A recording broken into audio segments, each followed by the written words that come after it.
அனைவருக்கும் வணக்கம். எல்லாரும் எப்படி இருக்கிறீங்க? இன்னைக்கு நம்ம ஐத்தி கிச்சன்ல சூப்பரான ஒரு உணவு தான். என்னன்னு பாத்தீங்கன்னா, இது காலை உணவாகவும் எடுத்துக்கொள்ளலாம், பின்னேரத்துல அதாவது ஈவினிங்லயும் நம்ம சாப்பிடலாம். ஓகேவா? ஆமாங்க, சூப்பரான புசு புசுன்னு எப்படி பூரி செய்யறதுன்னு பார்க்க போறோம். எல்லாருக்கும் தெரிஞ்ச விஷயம் தான், இருந்தாலும் நானும் சொல்லி தர போறேன். இது கூடவே உருளைக்கிழங்கு மசாலா அட்டகாசமா செஞ்சு சாப்பிடுவோம். இதுதானே ஹோட்டல்ல போய் சாப்பிடுறது. வாங்க எப்படி செய்யறதுன்னு பார்க்கலாம். நான் 1.5 கப்பு கோதுமை மாவு எடுத்துருக்கிறேன். கரெக்டாக பார்த்தீங்கன்னா 1.5 கப் கோதுமை மாவு எடுத்துருக்கிறேன். இதில் 10 பூரி நமக்கு கிடைக்கும். 1 டீஸ்பூன் ஆயில் சேர்த்துக்கிங்க. 1/2 டீஸ்பூன் உப்பு சேர்த்துக்கிங்க. எப்போவுமே இனிமேல் வர காலங்களில் சரி, உப்பை கொஞ்சம் கம்மி பண்ணிக்கிட்டே வந்துடலாம். அது ரொம்ப உடம்புக்கு ஆரோக்கியமானது. எல்லாத்தையும் சேர்த்து நல்லா பெசரி விட்டுக்கலாம். ஃபஸ்ட்டு உப்பு இந்த ஆயில் மாவில் நல்லா சேரட்டும். நிறைய பேர் பூரியெல்லாம் செய்கிறாங்க, இல்லைன்னு இல்லை. இருந்தாலும் நானும் உங்களுக்கு சொல்லித்தரணும்னு ஆசைப்பட்றேன். இப்போ நம்ம கையில் பிடிக்கும் போது பிடிக்கிற மாதிரி இருக்கணும் மாவு. நான் தண்ணி எடுத்திருக்கேன். 1.5 கப் மாவுக்கு 3/4 கப்பு எனக்கு தேவைப்படுது. ஓகேவா? போட்டு கொஞ்சம் கொஞ்சமாக பெசரிக்கலாம். ஒவ்வொரு மாவுக்கும் ஒவ்வொரு விதமாக தண்ணி நமக்கு தேவைப்படும். சில மாவுக்கு அதிகமாக தேவைப்படும், சில மாவுக்கு கம்மியாக தேவைப்படும். அதையும் கொஞ்சம் பார்த்துக்கோங்க.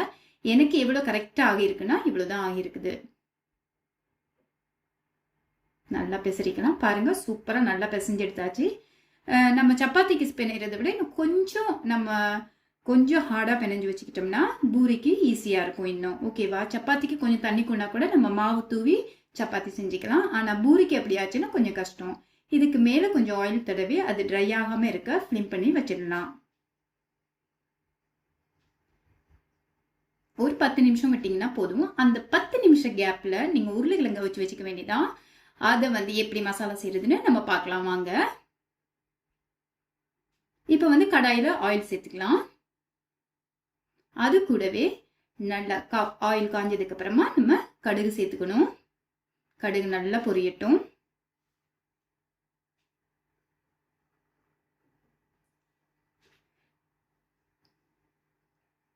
அது கூட ஒரு 2 டீஸ்பூன் உளுத்தம்பருப்பு, 2 டீஸ்பூன் கடலைப்பருப்பு, கடுகு சேர்த்துருக்கோம்.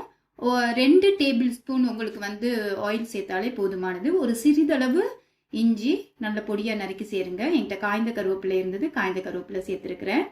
உங்கள்கிட்ட ஃப்ரெஷ்ஷாக இருக்கும்போது 2 கொத்து கருவேப்பிலை கூட சேர்த்துக்கோங்க.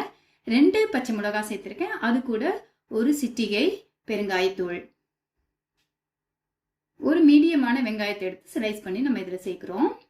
கடலைப்பருப்பு உளுத்தம்பருப்புக்கு அடுப்பு நல்ல மிதமான தீயில விட்டு பொன்னிறமாக வரும் வரைக்கும் நம்ம அதை லைட்டாக ஃப்ரை பண்ணி எடுத்துக்கணும். அப்போ நம்ம பூரி சாப்பிடும்போது நல்ல டேஸ்ட்டாக கடிவிடைக்கு ரொம்ப டேஸ்ட்டாக இருக்கும்.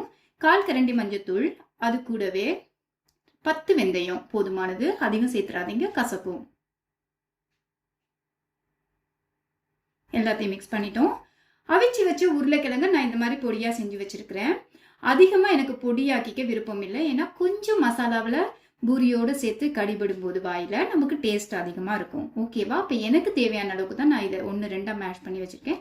உங்களுக்கு இல்லை இதை விட இன்னும் கொஞ்சம் களித்தன்மையாக வேணும் அப்படின்னா நீங்கள் தண்ணி சேர்த்துட்டு கூட நல்லா கிழங்கெல்லாம் மசிச்சு விட்டுக்கலாம். இப்போ இந்த ஆயிலோடு எல்லாம் சேர்ந்ததுக்கு அப்புறமா நல்ல சுடுற தண்ணியில் நான் ஒரு 1/2 கப் தண்ணி சேர்த்துருக்கேன். ஹாட் வாட்டர் 1/2 கப் சேர்த்துருக்கேன். அது போதுமானது. 1/2 டீஸ்பூன் உப்பு சேர்த்துருக்கேன். ஏன்னா நம்ம உருளைக்கிழங்கு அவிக்கும் போது உப்பு சேர்த்து அவிச்சிருக்கிறோம். ஸோ இந்த சோஸ்க்கு எவ்வளோ தேவையோ அதை மட்டும் நம்ம சேர்த்துட்டு மிக்ஸ் பண்ணிடலாம். இப்போ பாருங்கள், சூப்பராக கொதிச்சிருச்சு. மேலேயே கொத்தமல்லி தலையிலெல்லாம் தூவி செம்மையாக அட்டகாசமாக பூரியை செஞ்சு சாப்பிட வேண்டியது தான். பாருங்கள், அட்டகாசமாக நம்ம பொரிக்கி மசாலா ரெடி ஆயிடுச்சு. என்னதான் இருந்தாலும் வீட்டிலேயே செய்து சாப்பிட்றது ஒரு சுகம்தான்.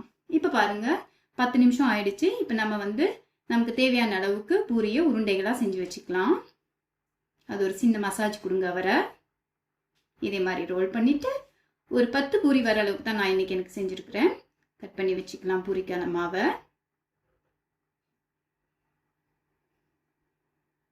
பாருங்கள், இந்த மாதிரி ரெடி பண்ணி வச்சுக்கலாம்.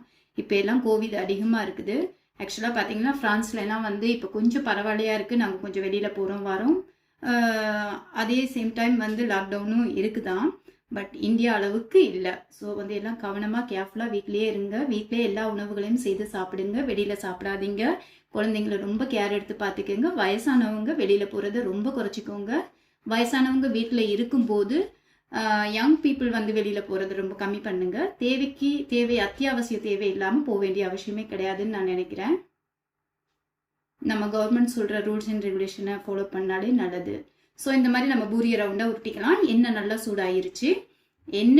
எண்ணெயில் நின்று வேலை செய்யும்போது ரொம்ப கவனமாக செய்யுங்க. குழந்தைங்கள பக்கத்தில் விடாதீங்க.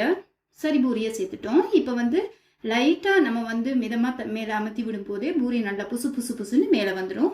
அதிகமாக அமர்த்திடாதீங்க. ஓட்டை விழுந்துச்சுன்னா உள்ளே போய் நல்லா எண்ணெய் இறங்கிடும். நம்ம சாப்பிடும்போது நமக்கு திகட்ட ஆரம்பிச்சிடும். அதிகமான எண்ணெயாக இருக்கும் பூரியில்.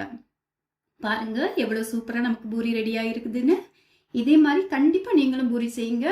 இந்த ரெசிபியில் சின்ன சின்ன டிப்ஸ் தான் நான் உங்களுக்கு கொடுத்துருக்குறேன். ஆனால் பயனுள்ளதாக இருக்கும். புதுசாக சமையலை கற்றுக்கிற உங்களுக்காக தான் இது எல்லாமே. கண்டிப்பாக என்னோட சேனலை பாருங்கள். மறக்காமல் அயத்தி கிச்சனுக்கு லைக் பண்ணுங்கள், கமெண்ட் பண்ணுங்கள், ஷேர் பண்ணுங்கள், சப்ஸ்கிரைப் பண்ணுங்கள். எப்படி பூரி சூப்பராக இருக்குதா? இதே மாதிரி பூரி நீங்களும் செய்யுங்க. பூரி வித் மசாலா. ரெஸ்டாரண்ட்டில் போனால் நான் ஊற காலமையெல்லாம் சாப்பிடுவோம். மார்னிங்கில் எடுத்துக்கிறது ரொம்ப நல்லது. இதுக்கப்புறம் சுடுதண்ணி குடிக்கிறது அதை விட நல்லது. ஓகேவா? நைட்டில் எடுத்துக்கிறத அவாய்ட் பண்ணிக்கோங்க. எப்பவுமே ஆரோக்கியமான உணவு, ஆரோக்கியமான வாழ்க்கை. இன்னொரு ரெசிபியில் உங்களை சந்திக்கிறேன். பாய் பாய்.